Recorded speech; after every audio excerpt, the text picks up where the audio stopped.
Growing up in Maple Grove Estates, I never quite felt like I belonged. The massive houses, perfectly manicured lawns, and luxury cars in every driveway seemed to mock our modest living situation. I'm Emma Mitchell, and my story begins with a barbecue that changed everything. My parents, Thomas and Linda Mitchell, moved into 156 Maple Drive when I was just 5 years old. Back then, the neighborhood was different, warmer, more welcoming. But as property values skyrocketed and wealthy families moved in, the spirit of community slowly eroded into something cold and exclusive. Our house stood out like a sore thumb. While others renovated and expanded, we maintained our simple two-story home the best we could. Dad worked as a high school teacher, and Mom ran a small flower shop downtown. We weren't poor, but compared to our neighbors, we might as well have been living in poverty. Sarah Henderson, who lived in the mansion next door, never missed an opportunity to remind us of our place in the social hierarchy. Her husband James, CEO of a tech company, would smirk from behind his imported cigars whenever we crossed paths. They represented everything wrong with what Maple Grove had become: wealth without warmth, success without soul. The annual neighborhood barbecue had always been a tradition, dating back decades. This year, it was the Hendersons' turn to host. Mom didn't want to go, but Dad insisted we maintain appearances. "We have as much right to be here as anyone else," he'd said, straightening his collar in the mirror. If only he knew how right he was. That afternoon, I helped Mom prepare her famous potato salad. "Maybe this year will be different," she said, but her voice lacked conviction. I nodded, not believing it either. As we walked next door, carrying our contribution to the potluck, I couldn't shake the feeling that something significant was about to happen. The Hendersons' backyard was packed with the neighborhood alight.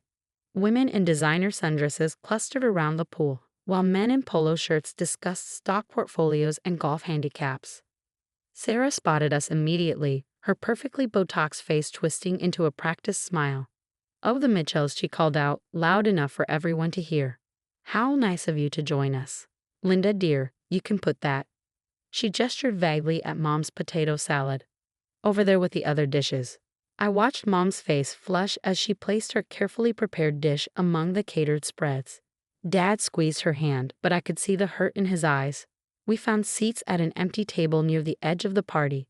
The only empty table, I realized with a sinking feeling. As the afternoon wore on, the subtle jabs became more frequent and less subtle. Sarah's voice carried across the yard as she discussed property values with her equally wealthy friends. "It's just that some properties really bring down the neighborhood's appeal," she said, looking pointedly at our house. "Don't you agree, James?" James Henderson lowered his crystal tumbler of scotch and nodded sagely. "Absolutely, darling. We've discussed this with the Homeowners Association. Perhaps it's time to implement some new standards." My blood boiled, but years of enduring their condescension had taught me to keep my composure. I was about to suggest to my parents that we leave when I noticed an unfamiliar figure walking up the Hendersons' driveway. The man wore an impeccable suit that made even James's designer outfit look cheap. He carried a leather briefcase and moved with purpose. As he approached the gathering, conversations quieted and heads turned. "I'm looking for Emma Mitchell," he denounced, his voice clear and professional. Sarah's eyebrows shot up as I stood. "That's me," I said, trying to ignore the whispers that erupted around us. The man nodded and extended his hand. "Jonathan Pierce, from Pierce & Associates Law Firm. I represent the estate of Harold Montgomery. Might we speak privately?" The name hit me like a thunderbolt. Harold Montgomery, my grandfather, whom I'd never met. He'd had a falling out with my father decades ago, long before I was born. All I knew about him came from old photographs and whispered conversations. Sarah, unable to contain herself, sashayed over. "Now surely any business can wait until after our little gathering," she said, placing herself between me and Mr. Pierce. We wouldn't want to disrupt the party. Mr. Pierce's expression remained neutral, but his eyes hardened slightly. "I'm afraid this matter is rather urgent, Mrs. Henderson. Or should I say, tenant?" The word hung in the air like smoke. Sarah's perfect smile faltered. "I beg your pardon. Perhaps we should all sit down," Mr. Pierce suggested, opening his briefcase. "This concerns the entire neighborhood, actually." The next few minutes felt surreal as Mr. Pierce explained that my grandfather, Harold Montgomery had been the actual owner of all of Maple Grove Estates. He purchased the land decades ago but chose to live elsewhere, allowing a management company to handle the properties. The Hendersons, like everyone else, had been renting from him all these years through a complex network of shell companies. Your grandfather passed away last month, Mr. Pierce continued, addressing me directly. In his will, he left the entire estate, including all of Maple Grove, to you, Miss Mitchell. The silence that followed was deafening. Sarah's face had gone pale, her manicured hand clutching James's arm so tightly her knuckles turned white. Around us, our neighbors stared in shocked disbelief. That's impossible, James sputtered, finally finding his voice. We own this house. We have the deed. You have a carefully crafted lease agreement, Mr. Pierce corrected, producing a stack of documents. Your monthly property taxes have actually been rent payments. Mr. Montgomery was quite brilliant in how he structured everything. I sat there, struggling to process what I was hearing. The house I'd grown up in, the neighborhood that had made me feel so inferior, it had all belonged to my grandfather. And now, somehow, it all belonged to me. There must be some mistake, Sarah said, her voice rising. We've lived here for 15 years.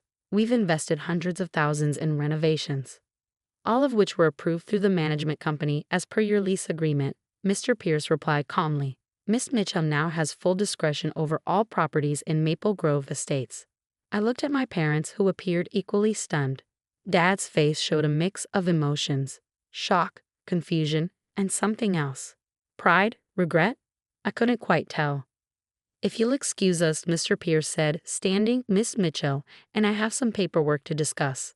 Shall we use your study, Mrs. Henderson? After all, it is Miss Mitchell's property now.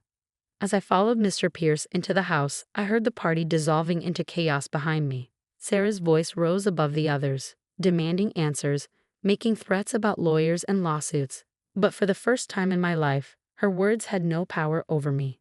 Inside the Hendersons' study, Mr. Pierce laid out the full scope of my inheritance. The neighborhood was just the beginning.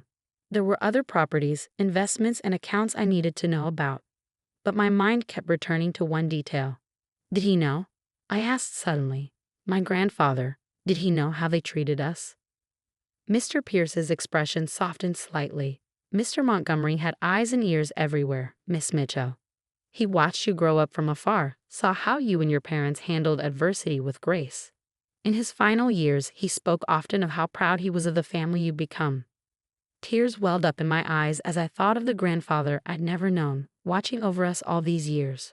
Outside, I could hear the party completely falling apart as neighbors rushed to their phones, presumably to call their lawyers. What happens now? I asked, wiping my eyes. That, Miss Mitchell, is entirely up to you. The properties, the leases, the future of Maple Grove, it's all in your hands. I nodded, a plan already forming in my mind.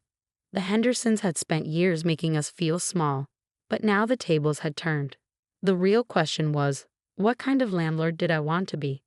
The next morning, I woke up to chaos. News of my inheritance had spread through Maple Grove like wildfire.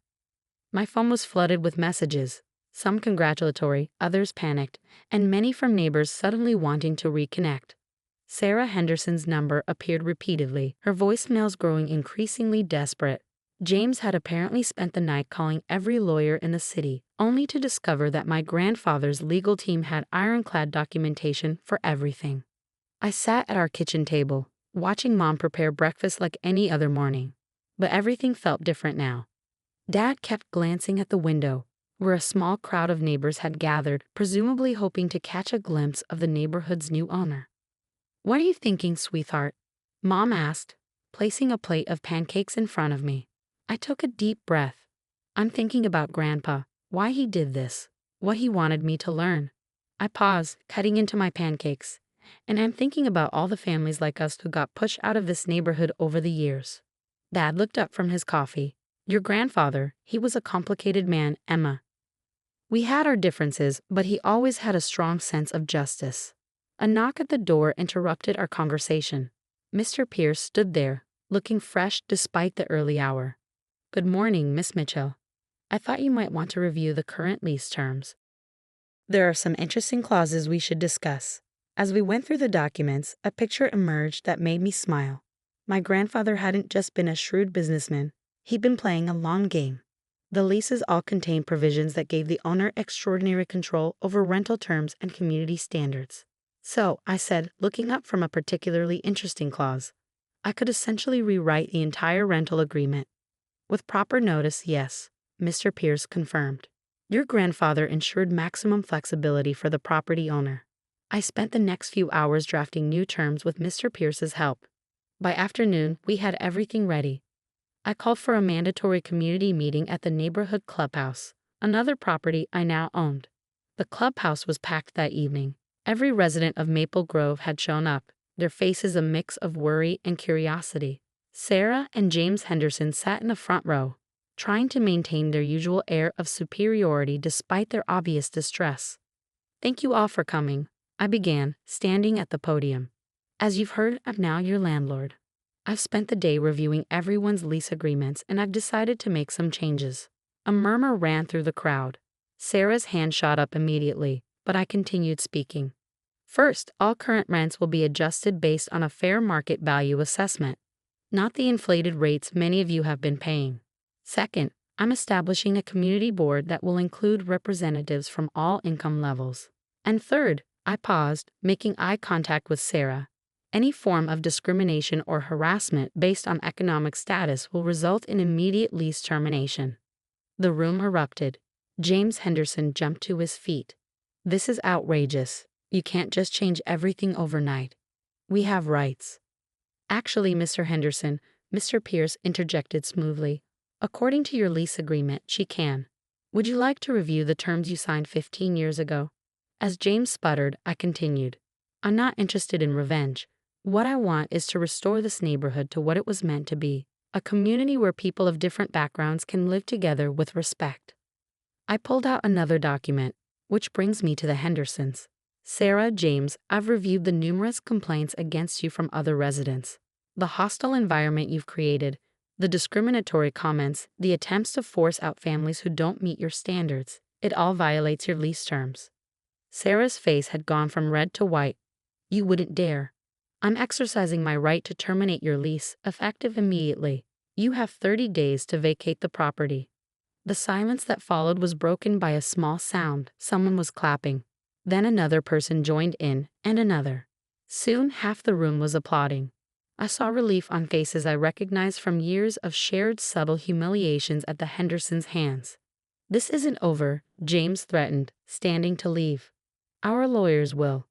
Your lawyers will find that everything is perfectly legal, Mr. Pierce interrupted. Miss Mitchell, should I show them the documentation your grandfather kept of their lease violations over the years? The Hendersons stormed out, but I wasn't done. One more thing, I announced to the remaining residents. I'm establishing a scholarship fund for local students and a community improvement program. The focus will be on making Maple Grove accessible to families of all income levels while maintaining the quality of life for everyone. Over the next few months, Maple Grove transformed. The Hendersons moved out, their mansion converted into a community center with after-school programs. Other wealthy residents who couldn't accept the changes followed, making room for new families who brought fresh energy to the neighborhood. We kept our modest house exactly as it was, though Mom finally got the garden she'd always wanted. Dad retired from teaching but volunteered at the community center, mentoring kids who reminded him of his younger self. One evening, as I sat on our porch watching children play on lawns that had once been off-limits, I found an old photograph in my grandfather's papers. It showed him standing in front of Maple Grove decades ago, when it was just empty land. On the back, he'd written, "Build something that matters." Sarah Henderson still lives in the city. Sometimes I see her at the grocery store, driving a much more modest car these days. She always looks away quickly, but I notice she no longer carries herself with that same arrogant pride. Last week, I received a letter from a young girl who recently moved into the neighborhood with her single mother. "Thank you," she wrote, "for making a place where we don't have to feel ashamed." I keep that letter on my desk, next to my grandfather's photo. He built something that mattered, all right, not just properties and investments, but a legacy of justice. And now it was my turn to carry it forward. The wealth he left me wasn't just in real estate and bank accounts. It was in the lesson he taught me through this inheritance. True richness isn't measured by the size of your house or the car you drive. but by the community you build and the lives you touch.